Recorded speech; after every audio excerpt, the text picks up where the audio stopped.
Halo teman-teman, perkenalkan kami dari kelompok 2. Perkenalkan nama saya Nathanael Kaisa dengan NPM 240712817 dan teman saya. Oke, perkenalkan nama saya Aldi Rahira Saputra dengan NPM 24071271797. Perkenalkan nama saya Rinaldo Setiawan Penggeluran dengan NPM 24071271794. Nah, sekarang kita akan mengobrol tentang IoT nih. Nah, Mas Dion, apa sih itu definisinya IoT itu? Nah, jadi IoT itu sendiri adalah sebuah perangkat, teman-teman, perangkat yang dimana memiliki konektivitas jaringan yang memungkinkan perangkat ini untuk bertukar data, berbagi data. Nah, untuk tujuannya apa sih itu? Oh iya, dari tujuan IoT itu sendiri itu sebenarnya apa ya teman-teman, tapi bisa aku ringkas saja. Intinya untuk tujuan IoT sendiri itu meningkatkan efisiensi dan efektivitas melalui program IoT yang dapat sistem digital dalam kehidupan saat ini. Jadi di zaman-zaman sekarang tuh IoT itu sangat besar ya teman-teman, baik dari perangkat-perangkat yang bisa canggih seperti hal-hal yang akan dibahas selanjutnya. Mungkin untuk perangkat IoT sendiri untuk layar sih apa aja sih? Setahu aku tuh perangkat IoT itu banyak sih, dari di rumah, di kantor maupun di tempat-tempat lain. Mungkin bisa Naya jelasin mengenai IoT itu yang seperti apa contohnya? Nah, ya, untuk contoh perangkatnya yaitu seperti smart home device, kemudian ada industrial device, kemudian ada customer device. Nah, seperti home device itu seperti ada smart TV. Nah, itu contohnya TV yang sudah bisa menggunakan internet juga, bisa menggunakan Bluetooth, kemudian bisa ya internetan, bisa internasional juga, nonton di luar gitu. Kemudian untuk industrialnya ada dari kontrol mesin pabrik, kemudian dari untuk customernya ada smartwatch atau smartphone begitu. Nah, ngomong-ngomong soal perangkat, itu juga ada serangan keamanannya kan Dion. Nah, itu apa itu kira-kira? Ya, betul yang dikatakan Nael ya, karena semua perangkat itu memang memiliki serangan ya. Seperti serangan DDoS. Nah, DDoS itu secara umum digambarkan itu membuat lalu lintas server itu penuh dengan traffic palsu, teman-teman.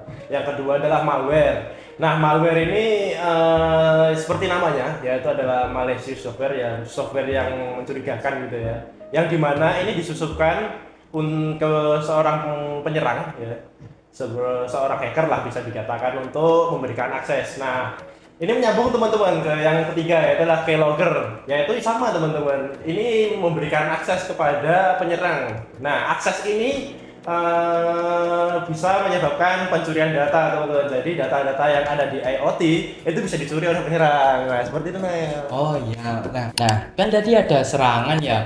Mungkin cara pengamanannya itu bagaimana sih? Oh iya, ini teman-teman, cara pengamanan IoT itu sebenarnya mudah ya teman-teman. Kita itu tinggal melakukan hal-hal yang sebenarnya tidak terlalu sulit sih. Ada itu misalnya kita ganti password menjadi yang lebih rumit dan susah. Nah, lebih rumit dan susah itu seperti apa sih? Kita itu bisa misalnya kasih di password itu kasih simbol-simbol yang susah, misalnya itu angka-angka yang rumit, itu jangan yang mudah-mudah. Misalnya kan di zaman sekarang tuh passwordnya cuma 1, 2, 3, 4, 5, 6, 7, 8, 9, itu kan terlalu mudah ya teman. Kita bisa kasih kayak misalnya huruf kapital, huruf kecil, atau tanda atau simbol apa seperti itu. Itu batasi akses perangkat ke jaringan yang lebih aman. Ya, maksudnya gimana sih? Batasi perangkat itu di zaman sekarang itu banyak sih, kayak kita pakai VPN ya. VPN itu menggunakan jaringan yang luas, jadi tidak aksesnya itu bisa ke semua orang. Pastikan kita menggunakan batasi perangkat yang lebih aman. Yang ketiga itu bisa update firmware IoT secara rutin atau secara update terus-menerus. Nah, maksudnya gimana sih? Ini tuh misalnya ada pembaruan atau ada update yang terbaru, kita harus ikutin itu teman-teman, karena kita bisa terhindar dari hal-hal yang tidak diinginkan. Mungkin untuk pengamanannya seperti itu sih IoT. Bentar. Kalau password tuh, aku ingat satu server besar nih, pakai password Amin123. Oh gitu ya, passwordnya nggak 1, 2, 3, 4, 5, 6, teman-teman, itu terlalu mudah sih. Jadi mungkin bisa jadi referensi seperti yang dikatakan itu bisa dengan yang lain lah. Mungkin itu teman-teman. Oh iya teman-teman, nanti kan aku udah jelasin ya kayak cara pengamanan IoT itu ada beberapa ya. Ya, di situ kita di zaman sekarang itu kan, kalau kalian teman-teman tahu kan, perkembangan IoT itu sangat besar ya dan sangat cepat di dunia sekarang itu. Apalagi kalau kalian teman-teman tahu, di rumah itu ada kayak beberapa perangkat pintar yang bisa membantu efisien rumah kita. Itu kayaknya ada banyak sih, mungkin dari Nail dan Dion ada atau tahu mengenai perangkat tersebut nggak sih? Bisa dijelasin mungkin? Nah, ya mungkin yang seperti di rumah ya teman-teman. Nah, itu ada untuk yang seperti di rumah itu kan ada Google Assistant ya. Nah, Google Assistant itu yang biasanya digunakan untuk mematikan atau menghidupkan perangkat. Nah, perangkatnya itu seperti AC atau menggunakan smart door lock. Nah seperti AC itu kan juga bisa dimatikan hidupkan menggunakan suara ya, cuman seperti ngomong bilang matikan AC, hidupkan AC gitu ya dari HP gitu. Kan smartnya itu Google Assistant menggunakan AI ya. Itu mungkin untuk tambahannya apa Dion? Nah, ada satu lagi nih teman-teman. Nah, yang pertama yaitu adalah lampu. Nah, seperti ini contohnya. Oke Google, nyalakan lampu. Oke Google, matikan lampu.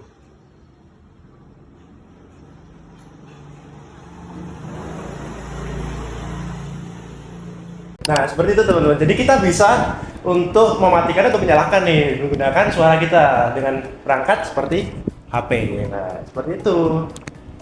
Beberapa canggihnya sih ya gitu, itu luar biasa.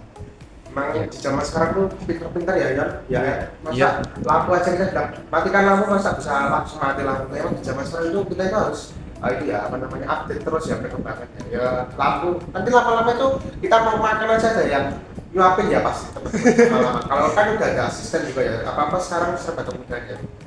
Oh iya teman-teman, nanti kan kita udah bahas mengenai itu ya, perangkat pintar yang di rumah ya, mengenai asisten ya. Nah kali ini juga kita akan membahas mengenai perangkat yang lainnya juga ya, perangkat pintar ya, dan di era-era sekarang ini apalagi di musim-musim 2025 ketika UTBK ini kan ada perangkat-perangkat pintar ya teman-teman. Mungkin Naya bisa itu kayak jelasin mengenai perangkat pintarnya ya, seperti apa. Kan teman-teman kan ada kemudahan juga ya, AI itu kan sangat cepat sekali untuk menyebarnya. Untuk perangkat-perangkat canggih kan bisa dibuat secara cepat. Mungkin Naya bisa jelasin contohnya seperti apa yang Naya tahu mungkin. Oh iya Aldo, ya mungkin dengar-dengar ini kan dekat mau sudah UTBK.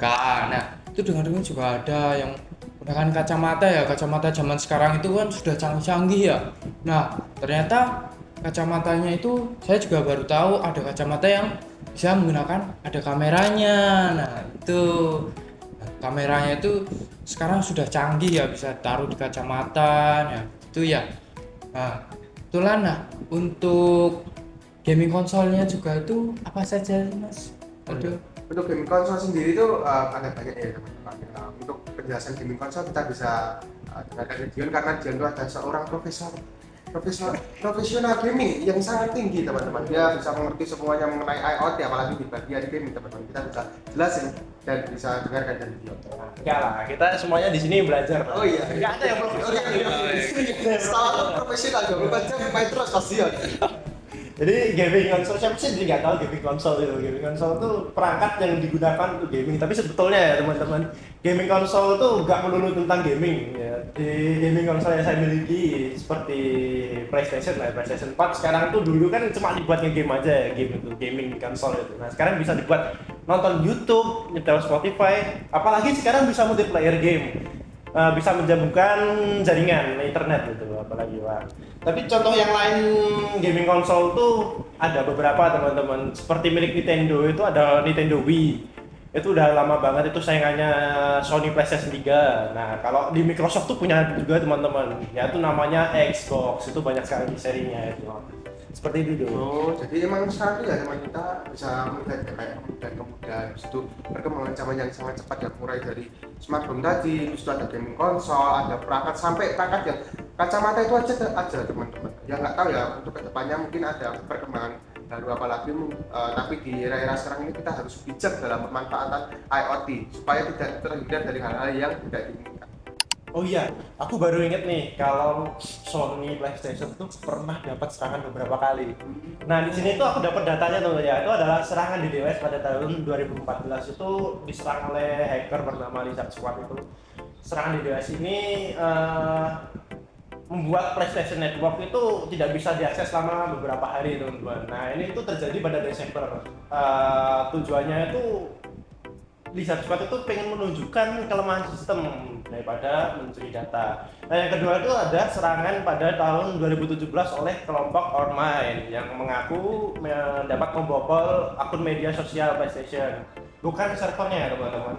Nah, peretasan akun Twitter dan Facebook PlayStation untuk memposting pesan bahwa keamanan sosial lemah. Kayak gitu beberapa. Bahkan gaming konsol pun dapat serangan.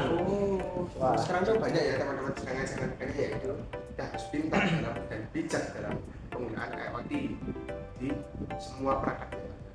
Mungkin itu aja teman-teman yang bisa kami jelaskan. Sekian, terima kasih jika ada kesalahan kata atau perkataan kami maaf. Sekian dan terima kasih, bye bye semuanya. Dadah.